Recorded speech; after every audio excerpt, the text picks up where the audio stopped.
Gautam Gambhir as a player he was a successful cricketer. Gambhir గ్రౌండ్‌లో ఉన్నాడు అంటే ఒక భరోసా, ఒక ధైర్యం, ఒక నమ్మకం. ఆ విధంగా గంభీర్ క్రికెట్ ఆడుకుంటూ వచ్చాడు. 2007లో టీ20 వరల్డ్ కప్ గెలుచుకున్నారు. ఆ తర్వాత 2011లో ఇండియా వరల్డ్ కప్ గెలిచిందనమాట.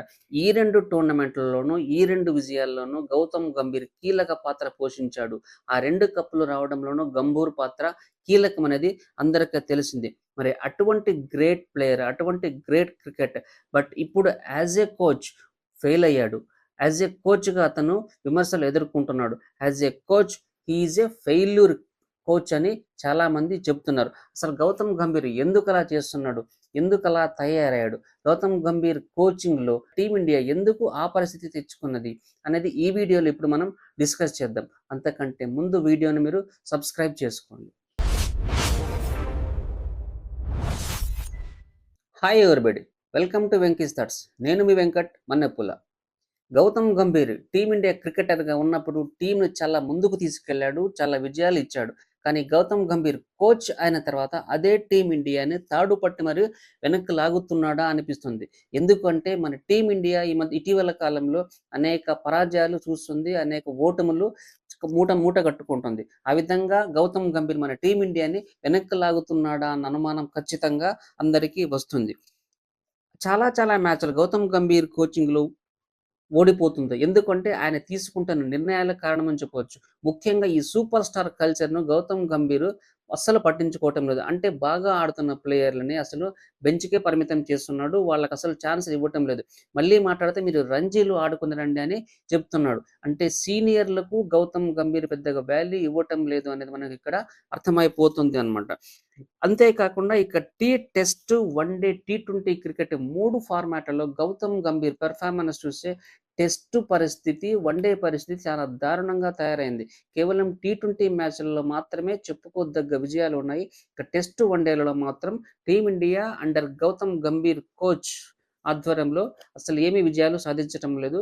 టీం బాగా వెనకబడి పోతోంది. టీమ్ ఇండియాలో ఎవరుంటారో ఇప్పుడు అర్థం కావటం లేదు. వన్‌డే మ్యాచ్‌లలో కానీ ఇప్పుడు ఇక్కడ సిరాజ్, కులదీప్, చాహల్ వీళ్ళసలు టీమ్‌లో ఎప్పుడుంటారో, ఎప్పుడుండరో కూడా ఎవరికీ అర్థం కావటం లేదు. అసలు గంభీర్ ఎవరిని తీసుకుంటున్నాడో, ఎవరితో ఆడిస్తున్నాడో కూడా టీమిండియాకే అంతుపట్టని పరిస్థితి ఏర్పడుతుంటాయి. ముఖ్యంగా కారణం ఏంటంటే ఈ చేంజింగ్ ప్లేసెస్. ఏ ప్లేస్‌లో ఎవరు ఆడుతున్నారో ఎవరికీ అర్థం కాకుండా పోతుంది. మామూలుగా 1 డౌన్ వచ్చాడు, 2 డౌన్ వస్తున్నాడు, 2 డౌన్ వచ్చేవాడు ఓపెనర్‌గా వస్తున్నాడు. ఆ విధంగా ఉంటున్నాయి గౌతమ్ గంభీర్ నిర్ణయాలు. దీనికి ఎగ్జాంపుల్ తిలక్ వర్మ, సంజు శాంసన్. అసలు వీళ్ళకి ఏం అర్థం కావటం లేదు. వీళ్ళు ఏ ప్లేస్‌లో పోతారన్నది తిలక్ అండ్ సంజుకి అర్థం కావట్లేదు. ఇక వైభవ్ సూర్యవంశీ ఐపీఎల్‌లో అద్భుతంగా పెర్ఫార్మ్ చేసిన ఈ వైభవ్‌ని ఐర్లాండ్ టూర్‌కు తీసుకెళ్లారు. ఐర్లాండ్ టూర్‌కు తీసుకెళ్ళిన తర్వాత అక్కడ ఆ అబ్బాయిని అక్కడ బెంచ్‌కే పరిమితం చేశారు. ఐర్లాండ్‌లో భారత టీము విన్నింగ్ విక్టరీ 0 అయిందన్నమాట. అక్కడ మనం ఒక్క మ్యాచ్ కూడా గెలవలేకపోయాం. ఆ తర్వాత ఇంగ్లాండ్‌కెళ్ళింది. ఇంగ్లాండ్‌కి వెళ్ళిన తర్వాత కూడా అది కూడా సేమ్ పరిస్థితి. అక్కడ వైభవ్‌తో ఆడించినా కూడా ఇంగ్లాండ్ మనల్ని మ్యాచ్‌లు దాదాపుగా ఓడించింది. అంటే ఐర్లాండ్ టూర్‌ని, ఇంగ్లాండ్ టూర్‌ని ఈ 2 టోర్నమెంట్‌లు మన విజయాలు 0 అన్నమాట. క్రికెట్‌లో గెలుపు ఓటములు సహజం. ఇది అందరికీ తెలిసిందే. కానీ ఐర్లాండ్ టూర్‌ని అండ్ ఇంగ్లాండ్ టూర్‌ని మాత్రం మనం చేజేతుల ఆ టోర్నమెంట్‌లు పోగొట్టుకున్నాం అనేది అర్థమవుతుంది. Because of Gautam Gambhir. ఇక ఇంగ్లాండ్ ట్రిప్‌లో బ్రార్, ప్రసిద్ అండ్ ప్రిన్స్ వీళ్ళు ముగ్గురు దారుణంగా బౌలింగ్ చేశారు. బ్రార్ అయితే 97 రన్స్ ఇచ్చాడు. ప్రసిద్ అయితే 69 ఇచ్చాడు. ప్రిన్స్ అయితే 79 ఇచ్చారు ఒక్క మ్యాచ్‌లో అన్నమాట. ఇక ముఖ్యంగా ఈ గౌతమ్ గంభీర్‌కి ఆల్ రౌండ్ పిచ్ అనేది బాగా ఎక్కువ ఉంది. ఆల్ రౌండర్స్ ఎక్కువ ఉంటే మ్యాచ్‌లో గెలుస్తాము అనే భావన మాత్రం గంభీర్‌కి ఎక్కువ ఉంటుంది. అందువల్లనే ఈ హర్షిత్ రాణా, వాషింగ్టన్ సుందర్, శివం దుబేలను తీసుకున్నాడు ఎక్కువ. వీళ్ళు ఆల్ రౌండర్ కాబట్టి. కానీ వీళ్ళు ముగ్గురు మాత్రం పెద్ద పెర్ఫార్మన్స్ అనేది ఎక్కడ ఇవ్వలేకపోయారు, ఇవ్వలేదు కూడా. ఇక హార్దిక్ పాండే, జడేజా వీళ్ళిద్దరూ ఆల్ రౌండర్సే. కానీ ఈ సీనియర్ ఆల్ రౌండర్స్‌ని గౌతమ్ గంభీర్ ఇద్దరిని పక్కన పెట్టేసాడు. అసలు వాళ్ళ వైపు కూడా చూడటం లేదు. ఈ టోర్నమెంట్‌లలో అసలు వాళ్ళని మొత్తానికే మర్చిపోయాడు అనేది క్రికెట్ ఫ్యాన్స్ ఆగ్రహం వ్యక్తం చేస్తున్నారు. గౌతమ్ గంభీర్ వల్లనే అతను తీసుకున్న ఆల్ రౌండర్‌లు బౌలింగ్‌లో ఫెయిల్ అయ్యారు అనేది మనకు తెలిసిన నిజం. ఇక గౌతమ్ గంభీర్ ప్రోగ్రెస్ రిపోర్ట్ ఏ విధంగా ఉందో ఒకసారి అంటే 3 టోర్నమెంట్‌లో test matches, one day matches, T20 matches ఈ 3 మ్యాచ్‌ల్లో గౌతమ్ గంభీర్ కోచ్‌గా వచ్చిన తర్వాత అతని పెర్ఫార్మన్స్ ప్రోగ్రెస్ రిపోర్ట్ ఏ విధంగా ఉందో ఒక్కసారి చూద్దాం. ఇక టీమిండియా టెస్ట్ క్రికెట్‌లో వరల్డ్ టెస్ట్ ఛాంపియన్స్ 2 టైమ్స్ ఫైనల్‌కు వెళ్ళింది. 2 సార్లు ఫైనల్‌గా తలపడిందన్నమాట. ఆ తర్వాత మనోడు గౌతమ్ గంభీర్ ఎంట్రీ ఇచ్చాడు. గౌతమ్ గంభీర్ ఎంట్రీ ఇచ్చిన తర్వాత న్యూజిలాండ్ ఇండియన్ టూర్‌కొచ్చింది. న్యూజిలాండ్ ఇండియన్ టూర్‌కొచ్చిన తర్వాత అక్కడ న్యూజిలాండ్ మనల్ని ఓడిచ్చేసేసిందన్నమాట. 36 సంవత్సరాలుగా మనం న్యూజిలాండ్‌ని ఇండియాలో ఓడిస్తూనే ఉన్నాము. కానీ ఈసారి మాత్రం న్యూజిలాండ్ మనల్ని ఓడించింది. ఇక సౌత్ ఆఫ్రికాతో కూడా సేమ్. సౌత్ ఆఫ్రికా కూడా ఇండియాకొచ్చి వైట్ వాష్ చేసేసి వెళ్ళింది. ఇక ఆస్ట్రేలియాలో జరిగే బోర్డర్ గవాస్కర్ ట్రోఫీ ఎప్పుడు మనమే గెలుచుకునేవాళ్ళం. కానీ ఈసారి మాత్రం ఆ ట్రోఫీని కూడా మనం కోల్పోయాం.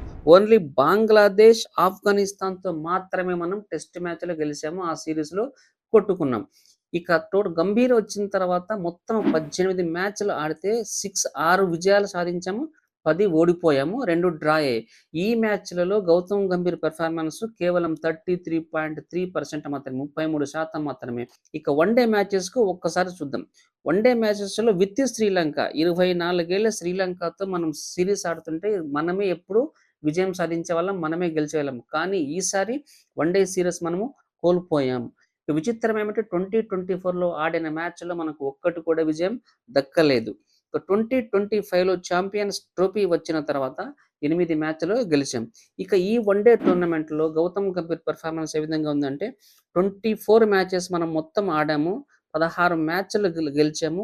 8 మ్యాచ్‌లు ఓడిపోయాము. అంటే 68.75 గౌతమ్ గంభీర్ ఈ వన్ డే టోర్నమెంట్‌లో అతని ప్రోగ్రెస్ రిపోర్ట్ ఉంది. ఇక టీ20 మ్యాచెస్‌కొచ్చేపాటికి కొంచెం పరిస్థితి మెరుగ్గానే ఉంది. టీ20 మ్యాచెస్ అంటే ఎక్కువ విజయాలు ఉన్నాయి కాబట్టి. టీ20లో ఐర్లాండ్, ఇంగ్లాండ్‌లో మొత్తం ఘోరంగా ఓడిపోయాము. సో, మొత్తానికి ఏం జరిగిందంటే టోటల్ టీ20లో 53 మ్యాచెస్ మనం ఆడితే 37 మ్యాచెస్ గెలిచాము. 12 ఓడిపోయాము. 2 డ్రా అయ్యాయి.